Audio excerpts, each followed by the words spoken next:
Well, I'm here today to talk to you about some more shadiness in the CRT business. And this is not by somebody who's a small, eBayer either. We're talking about big timers here that got caught cheating in the CRT market. Now, what I'm talking about here is a giant CRT antitrust litigation lawsuit. First, I want to show you some information about this on a national level. And I mean national level, I'm talking about specifically the United States here first, okay? So this is pretty, up-to-date information as far as this whole lawsuit goes. Let's just get started. About the lawsuit, there's a class action settlement, okay? This is a settlement totaling $577 million, and it's been reached involving cathode ray tubes, a display device that was sold by itself as the main component in TVs and computer monitors. Okay, so we're talking about the tube manufacturers, not the actual monitor houses. We're talking about specifically the tubes.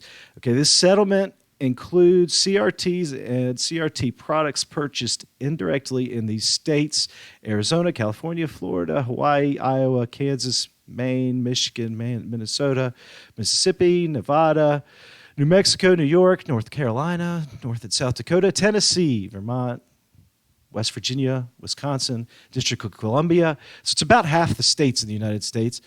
Indirect purchase means that you purchased a product from someone other than the actual manufacturer. So that's why we never went to the manufacturer and bought the tube and then put it on our own monitors, at least not no one that I had ever known would have done anything like that. That wasn't some kind of a repair shop.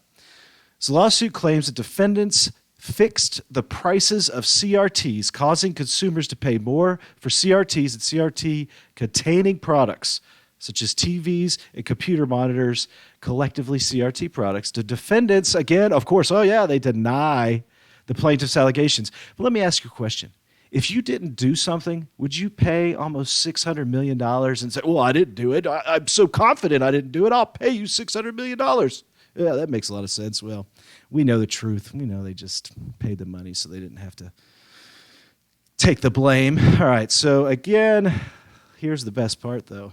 Purchases of Sony-branded monitors and televisions are not eligible to be included in this case. And all other brands of CRT television monitors are eligible, though. So that means that these companies all got together and conspired to try to remain in competition with the best CRT that was obviously made is a Trinitron. So this shows that, they couldn't compete on a regular level, so they all got together and conspired. But I've got even more information about this because there's one state that didn't jump in on the class action part, and that's the state of Washington. And we can thank the Attorney General, Bob Ferguson. So listen up.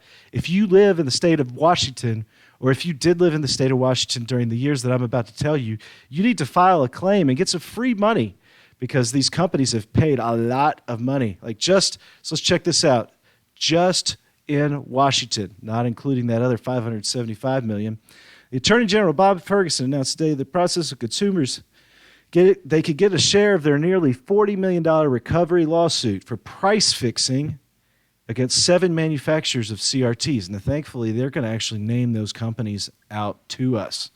It says hundreds of thousands of citizens in Washington who purchased these old-style TVs and monitors are eligible to get money back. So you can, if you had computer monitors, you can get $20 per monitor, $6 per television. And it's, again, here's the years, okay? If you got those between the years of 1995 and 2007, please fill a claim out and get the restitution for the harm you suffered.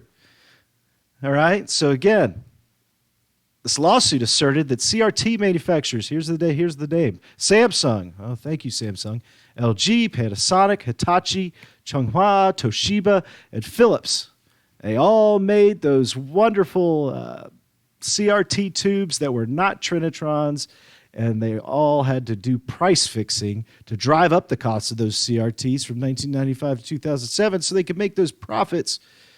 During the 12 years, they price fixed, caused Washington consumers to be overcharged for computer monitors and televisions, and they're going to be paying $40 million. According to the lawsuit, these conspirators split the glass meetings into 3 tiers. They had top meetings for high-level company executives that weren't named and unfortunately have no repercussions from this. They're probably all dead or retired somewhere in their fat cat ivory towers. High level, that's the first thing. You have management meetings for mid-level managers and working level meetings for low-level sales and marketing employees. So they said, hey, look, guys, this is coming from the top. We've decided we're going to price fix all these CRTs because Sony's kicking our butts. We're going to price fix them all, and then we're going to go down, and I want all the team members to know this, and if you're selling CRTs, well, you better get on board with this, or you're not going to work here anymore. Wow. So again, we're talking about shady, unethical, terrible business, and here's what we do get, the lineup of these lovely companies. Samsung, $29 million just in one state. Philips, $7 million, one state. LG and Toshiba all making the $1 million club here. And then we got those low-level players that are paying under $500,000 each. So that's kind of a slap on the wrist for them.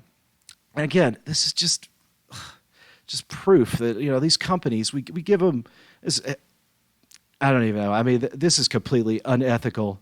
And again, they're all claiming, so if I go over here, this tells you how, if you're a Washington citizen. I'll put links to these in the video. And you have to do this by June 17th, people, if you live in Washington. Or if you did live in Washington during those years and you want to get this money, there's a deadline. So that's the main reason I'm bringing it up. This deadline was announced this week. So you have June 17th. All you got to do is call a number, fill out a form, and mail it here by June 17th, and you'll get some of this money back.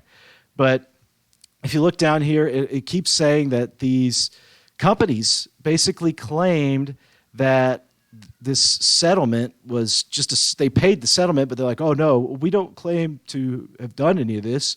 And they're saying I actually deny these allegations, which we all know, hey, guess what? I'm right here, and I'll say it to them. You're a liar. You're all liars. How dirty of you to try to do this stuff. You got to be ashamed of yourself. Anyway, I'm Steve. This has been your wonderful CRT news for today. And I'm going to come back and bring you some more CRT news as it happens because, honestly, I've been coming across more articles involving CRT tube smuggling, and, of course, also involving artwork. So if you like this video, please give me a big thumbs up, and please subscribe if you haven't already, and look for some more retro content.